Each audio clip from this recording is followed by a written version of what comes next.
Japan के CEOs और को लेकर के यूपी के अंदर आ रहे हैं, जो जापान के भारी भरकम निवेश की उन संभावनाओं को आगे बढ़ाने के लिए यूपी के साथ मिलकर के काम करने के इच्छुक हैं। ऐसे ही सिंगापुर के अंदर भी एक बड़े पैमाने पर उनका एक बिजनेस डेलीगेशन यूपी के अंदर आने को उत्सुक है, जो उत्तर प्रदेश के अंदर अपना निवेश करने के लिए उत्सुक है। और हम लोगों ने इसके लिए अभी से अपनी कार्रवाई भी हमारी प्रारंभ हो चुकी है। हमारा प्रयास है कि समयबद्ध तरीके से इन सभी कार्यक्रमों को हम आगे बढ़ा सकें और इस कार्य के परिणाम को हम लोग जमीनी धरातल पर देकर के उत्तर प्रदेश का जो टारगेट है $1 ट्रिलियन की इकोनॉमी बनाने की, उस $1 ट्रिलियन की इकोनॉमी को बनाने की दिशा में किए जाने वाले प्रयास में एक महत्वपूर्ण और मील का पत्थर साबित होगा। मैं आज के इस अवसर पर अपने दोनों मिशन से जुड़े हुए अधिकारियों को, सिंगापुर के हमारे जो माननीय उच्चायुक्त हैं उनके और उनकी पूरी टीम को, मैं यहाँ के राजदूत, जापान की राजदूत और उनकी पूरी टीम को, जिन्होंने बहुत पॉजिटिव तरीके से पहले से भी होमवर्क किया था, हमारी टीम के साथ भी पहले से काफी होमवर्क करने के बाद इस पूरे कार्यक्रम को सफलतापूर्वक आगे बढ़ाने में अपना योगदान दिया। और मुझे यहाँ पे दोनों स्थानों पर, दोनों क्या तीनों स्थानों पर भारतीय समुदायों के साथ भी संवाद करने का अवसर मिला। सिंगापुर में उनका काफी बड़ा भारतीय समुदाय के साथ एक हम लोगों का कार्यक्रम संपन्न हुआ था। कल हम लोगों ने यहाँ पर एक बड़ा कार्यक्रम टोक्यो में भारतीय समुदाय के साथ दूतावास के अंदर ही एक बड़ा कार्यक्रम संपन्न किया था। और आज यामानासी में भी भारतीय समुदाय काफी बड़ी संख्या में रहता है, तो उन लोगों के साथ भी एक बड़ा कार्यक्रम वहां पर आज संपन्न हुआ है। और मुझे विश्वास है कि ये जो पॉजिटिविटी भारत के प्रति और यूपी के प्रति बनी है, इसका लाभ यूपी के अंदर यूपी की टीम लेगी और यूपी के नौजवानों को वहां के स्केल को स्किलिंग में बदलने और राज्य स्तर पर, उनके स्थानीय स्तर पर उनको रोजगार के क्षेत्र के साथ जोड़ने में भी अपना योगदान देगी। यही मुझे इन सब के बारे में एक ब्रीफ नोट आपके सामने प्रस्तुत करना था, जो मैंने इस यात्रा के समापन के अवसर पर आपके सामने प्रस्तुत किया है। सर, आज आपने हाई स्पीड ट्रेन का भी सफर किया, कितना रोमांचक था। और एक आपने आज शतरंज के रोबोट के साथ भी शतरंज खेला। हाँ, देखिए, इस यात्रा के जो सबसे महत्वपूर्ण पहलू थे कि सिंगापुर में हमने कुछ क्षेत्रों का भ्रमण किया था हमारी टीम ने, जिसमें IET, institute of engineering and technology, जो वहां का एक हाई क्लास एक स्किलिंग का सेंटर है, वहां का हम लोगों ने निरीक्षण किया था। और वहां पे हम लोगों ने देखा, भ्रमण किया था, कैसे उनके कार्यक्रम चल रहे हैं, इनके बारे में बहुत अच्छी पॉजिटिव रही। हम लोगों ने वहां पे दो चीजें और देखी। एक एमआरओ की facility, aircraft maintenance, repair and overall की कार्रवाई कैसे आगे बढ़ती है, ये चीजें हम लोगों ने वहां पर कल देखी हैं।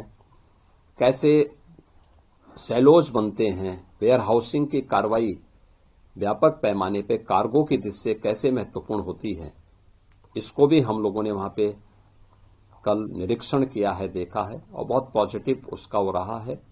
और उन लोगों को हम लोगों ने उत्तर प्रदेश के अंदर और खास तौर पर जो हमारा आने वाला 5वां international airport, Noida international airport है, वहां के लिए भी आमंत्रित किया है।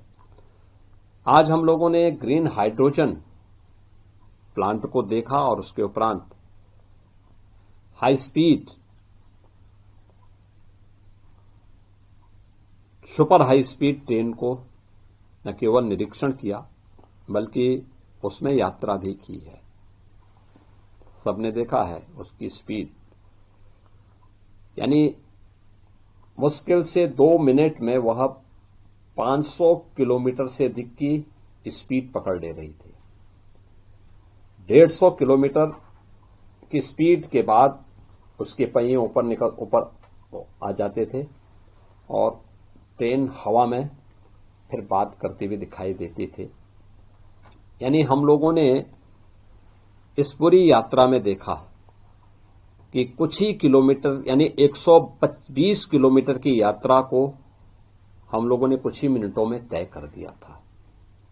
ये सुपर हाई स्पीड की मैग्नम ट्रेन जो है वह एक मॉडल जापान ने प्रस्तुत की है और बहुत अच्छे ढंग से यहां पे जापान के अंदर वह एक रोमांचक का विषय बना हुआ है। हर यहां का यूथ को वे लोग उसके साथ जुड़ने का एक अवसर देते हैं। तीसरा जो हम लोगों ने वहां पे आज देखा है वह था रोबोटिक का एक कारखाना और उनके R&D सेंटर को। कैसे उद्योगों में रोबोटिक की भूमिका आधुनिक परिप्रेक्ष्य में कैसे महत्वपूर्ण हो सकती है, उन्होंने एक एक क्षेत्र में वहां पे देखा है।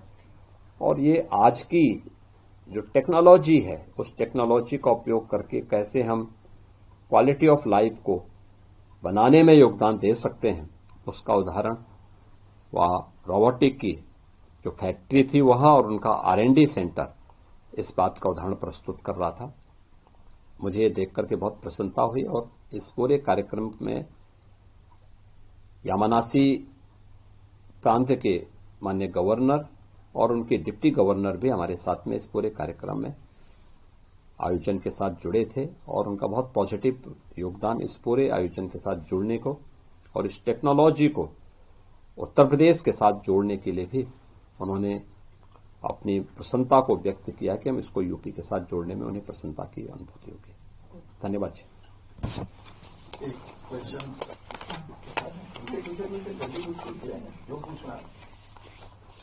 सर, जापान और सिंगापुर के दौरे के बाद उत्तर प्रदेश में या भारत में कितने लोगों को रोजगार मिला? देखिए, ये सभी कार्यक्रम जो भी हैं उत्तर प्रदेश के अंदर स्केल है, लैंड बैंक है और निवेश के लिए हम लोगों ने सेक्टोरल पॉलिसीज भी हैं। तो स्वाभाविक रूप से यह एक नई शुरुआत होगी। एज कटिंग टेक्नोलॉजी का वहां आना और उस क्षेत्र में निवेश होना वहां के युवाओं के लिए एक नई संभावनाओं के द्वार को खोलने जैसा है और युवाओं को उसमें पारंगत करके उनकी स्किलिंग करने का एक अवसर भी प्राप्त होगा।